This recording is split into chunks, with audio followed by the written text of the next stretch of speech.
And I'm making this video to put on record here regarding a matter I have pending with the Internal Revenue Service, the United States government. About in 1995-96, I did not file tax returns as I had no taxable income and no obligation to file these tax returns. The government had a different position, and they thought that I had taxable income, but we both agreed that I did not file tax returns. So back and forth, government correspondence, not answering my questions, actually not being responsive, just coming at me saying you owe money. They tried to hit my bank accounts. They tried to hit my employer and such to get money. They never collected any money on this. But in 2008, they filed a lawsuit trying to get a judgment for $144,000 and to foreclose on my family home.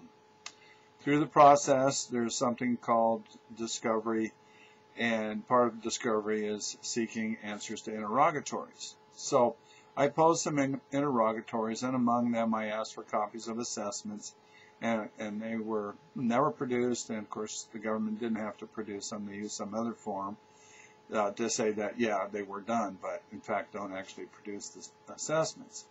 I also asked them to give me the code section, to provide the code section that imposed the liability on me in the first place. The government answered that the Internal Revenue Code was public record, and therefore I could go find it myself. The judge was not satisfied with that answer, so he ordered the government to answer the question further. Well, then the government came back and said, here are the code sections that relate to this matter. My original question was, which section of the Internal Revenue Code imposed the tax on me? Not, here are the code sections that relate to this matter. Anyway, through a process of summary judgment, and summary judgment is supposed to be used in legal proceedings when both sides agree on the facts. There are no material issues in dispute. And it's kind of like if you got in a car accident and you said, yeah, I hit the guy from behind, and the other guy says, yeah, he hit me from behind. Those are agreed upon facts, and then the law is applied, and no trial is needed. Well, in my case, I certainly did not agree on the facts. That the judge does is he rules that Benoit only had a technical disagreement on the definitions, but he agrees on the facts. I certainly didn't agree on the facts whatsoever. I didn't agree that I had taxable income, and that's the gist of the matter. Anyway, so without trial, I lose. Summary judgment is awarded on behalf of the government. Well, lots of other things have happened in this process. It would probably take about 4 hours of taping to go through it all. But as I discovered early on, one of the reasons I didn't owe the tax, well, actually the penalties, is that, for the penalties to apply, one of the conditions you have to be negligent. Of course, I certainly wasn't negligent in the whole matter. I was disputing it from the get-go.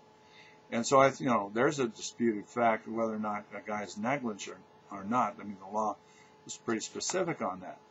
But more importantly, there's a penalty within this process that the IRS charged that is not something would be subject to some sort of interpretation.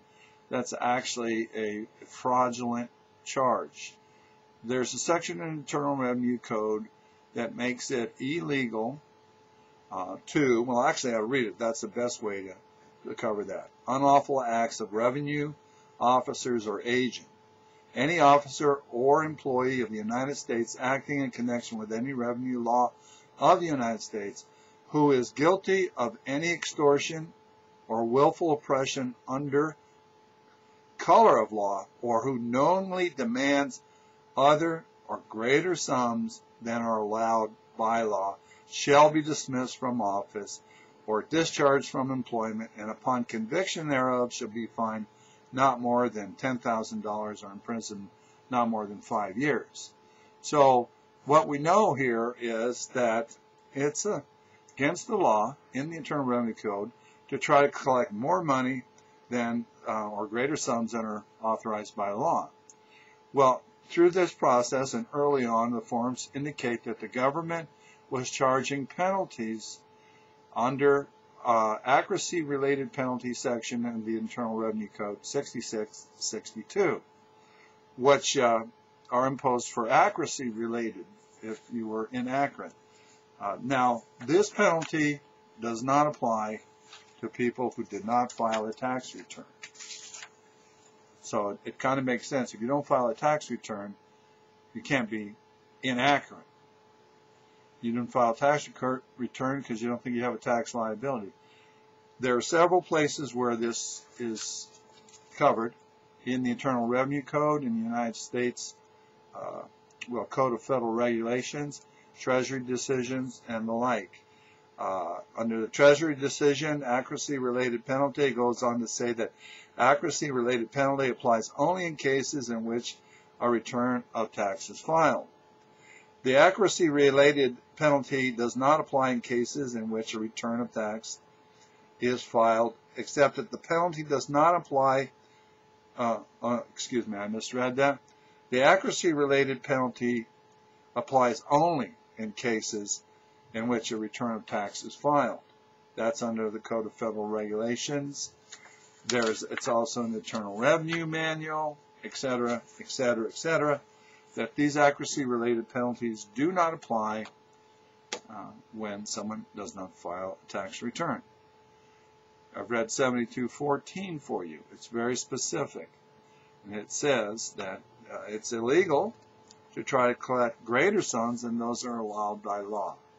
I pointed this out to the United States District Court, pointed it out to the Court of Appeals, and right now we're in the Court of Appeals. Got a motion for asking for the court to vacate this. In my legal briefs, in my motions, I've made this point. The government has not responded to this point whatsoever because obviously they can't.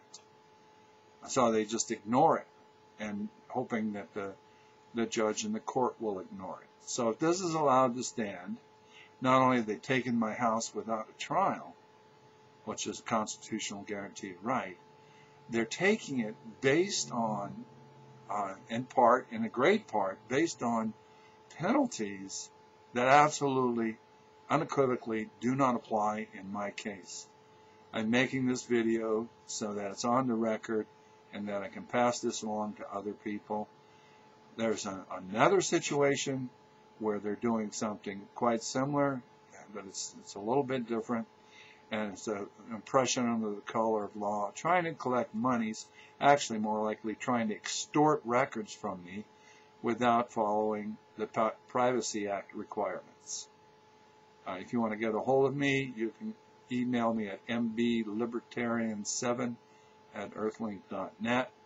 Thanks for watching the video. Pass it around to your friends. Feel welcome to load it to your site. And something like this needs to be on the record. As you know, the government's overstepping